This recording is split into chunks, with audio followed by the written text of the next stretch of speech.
For as low as 30,000 pesos monthly amortization, ay meron ka ng 3 to 4 bedrooms, 2 toilet and bath, 1 car garage, single detached unit, dito sa Barangay Hugo Perez, Tres Mertires, Cavite.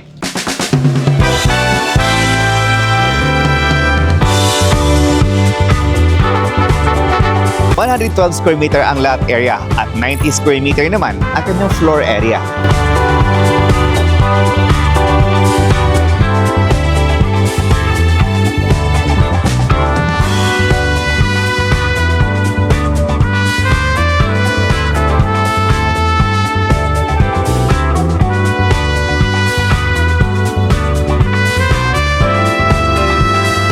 Future homeowners and investors, proud come out to here. Isang licensed real estate broker, and the house behind me is our Athena model unit.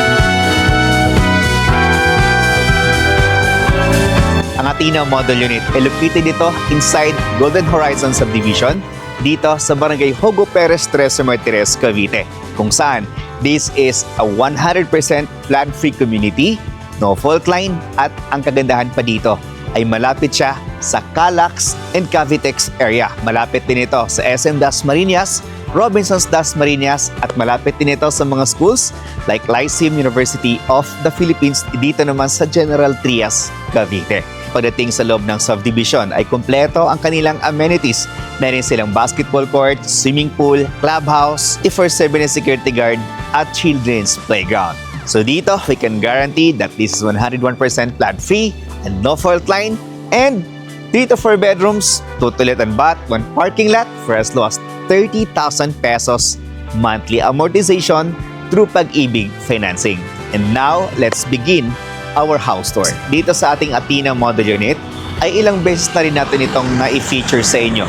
Kasi right now, ito pa din ang pinakamurang bahay dito sa Cavite na 3 to 4 bedrooms, single detached unit with 112 square meter ang lot area and 90 square meter na floor area for a 30,000 pesos monthly amortization. For a 30,000 pesos monthly amortization, meron kang space para sa inyong carport, at meron tayo ditong setback sa gilid na nasa mga more than 1 meter ito to give us a natural light and ventilation sa bahay natin hanggang sa likuran. Hanggang dito. Okay? So dito naman sa likod, nasa mga 2 meters setback ito para ito sa natural light and ventilation natin. Hanggang dito siya sa likuran. So dito, maaliwalas yung bahay natin kasi meron tayong bintana sa harap, bintana sa likod, at sa bawat gilid. Sa Athena Model Unit ay meron pa tayo ditong space para sa inyong landscape area, katulad nito, no? Kung mahilig kayo maglagay ng halaman sa harapan ng bahay ninyo, then you can maximize this area as your landscape area or mini garden. Okay?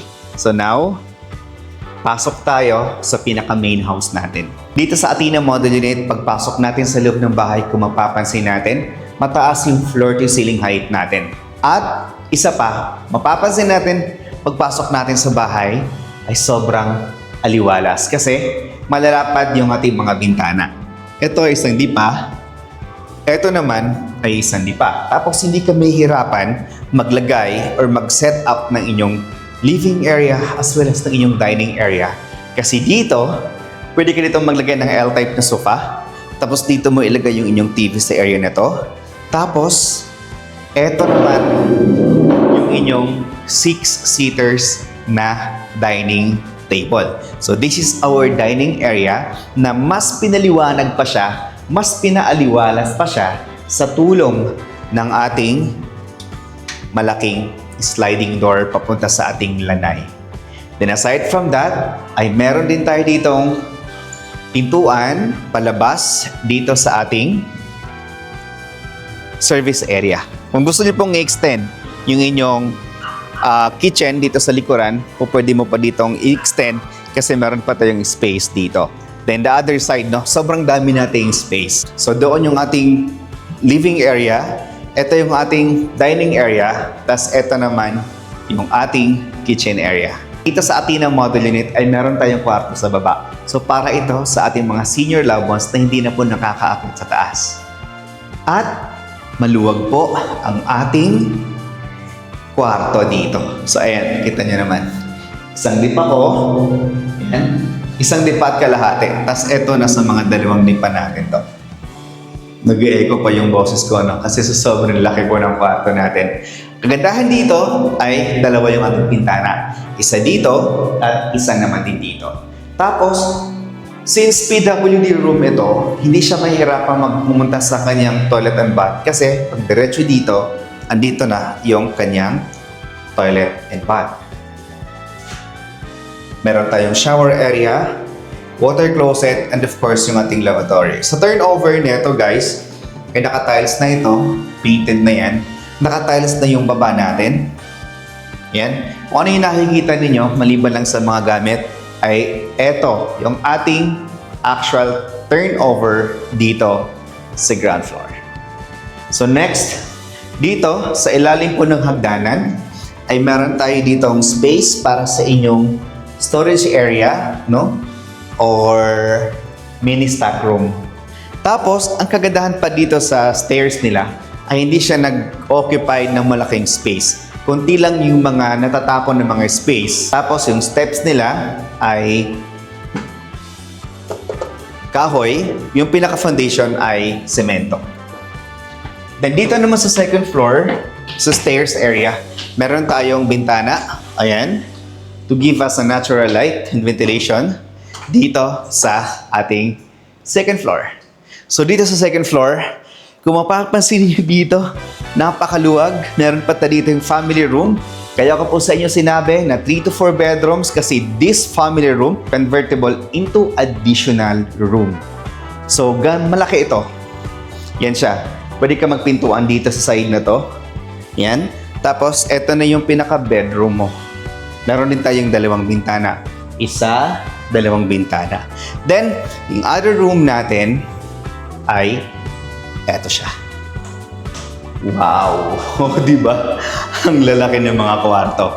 So guys, sa laki ng kwarto ha, para magbigyan kayo ng idea, nasa mga 1, 2, sa mga 2.5 meters by 1, 2, 3. 2.5 by 3.5 meters yung bedroom 1 natin dito sa second floor. Ganun po siya kalaki. Yan. Malalaki talaga yung kwarto dito sa Golden Horizon, dito sa Athena Model Unit, no? Tapos, doon sa taas, ay meron pa tayong lagayan ng ating mga luggage. Ayan. Tapos, naka-ceiling na ito. Dito naman sa ground floor, dito naman sa flooring natin, kayo po ay mamili ng kulay ng tiles. Either vinyl tiles, ceramic tiles, or granite tiles. Next is yung ating master bedroom. So dito sa master bedroom natin, wow, sobrang lapad nito. Sobrang laki po talaga niya. So nasa mga 3 meters by 5 ito. So 1, 2, 3. 3 meters by 1, 2, 4, yeah, 3 by 5. That's 15 square meter floor area for your master bedroom. You have your 3 windows, 1, 2, and 3. Tapos ito yung pinaka bed niyo dito. Tapos doon sa side na yun, andun yung inyong cabinet.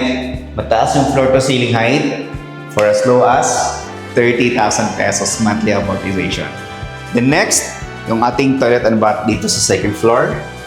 Ang turnover natin, naka-tiles na rin to, painted na rin to, water closet, and of course yung ating lavatory. Then, hindi pa nagtatapos kasi meron pa tayong additional space aside from your living area, your dining area, your kitchen area, your bedrooms, your family room. Meron pa tayong balcony dito na kung saan ang sarap tambayan tuwing gabi. Ayan siya. So nasa inyo na po yan kung gusto niyo pong pabubungan nito para anytime of the day, magagamit niyo po yung inyong terrace. Future homeowners and investors, eto na yung price for our Athena model unit with a minimum lot area of 112 square meter. The floor area is 90 square meter. This house has 3 to 4 bedrooms, 2 toilet and bath, and 1 car garage with balcony. Yung turnover natin, naka-tiles yung baba. May mga partitions naman yung kwarto natin sa taas. Painted tayo, ang kulang na lang ay yung tiles. So yung price natin dito, kasama na yung bank charges, transfer of title, and miscellaneous fee. 6,508,357.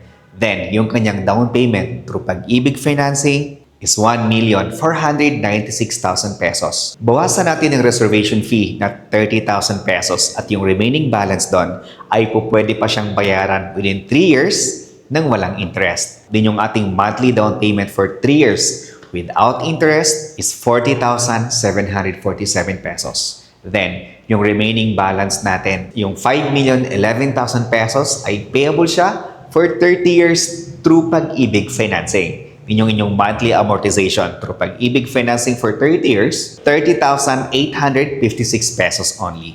Then, for 25 years, 33,058 pesos. Then, for 20 years, ay 36,630. Para maka-avail ka sa bahay na to, dapat sumasahod ka ng at least 88,000 pesos per month.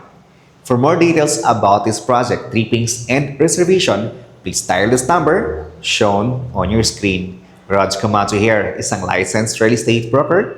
Thank you so much for watching, and God bless.